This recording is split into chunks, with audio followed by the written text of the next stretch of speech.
നമസ്കാരം.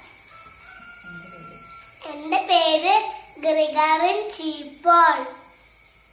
ഞാൻ ഇവിടെ പറയാൻ പോണ കഥയുടെ പേരാണ് കാക്കയുടെ കൗശലം.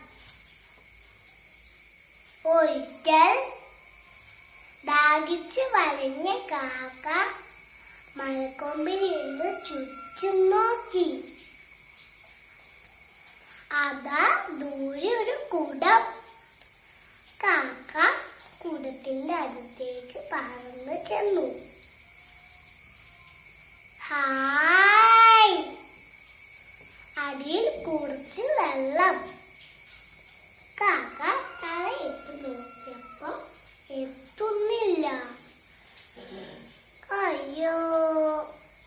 കാക്കയ്ക്ക് അപ്പോഴാണ് ബുദ്ധി തോന്നിയത്. കടത്ത് കിടന്ന കല്ലുകൾ എടുത്ത് കുടത്തിലേക്ക് ഇട്ടു. അതാ വെള്ളം പൊങ്ങി പൊങ്ങി വരുന്നു. ആ തടാകത്തിലേക്ക് ഒഴിച്ച് കുടിച്ചു തീർത്തു. കാക്ക പറന്നു ചെന്നു.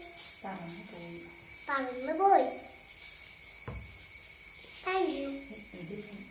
ഇതിൽ നിന്ന് നിങ്ങൾക്ക് എന്ത് മനസ്സിലാക്കാം?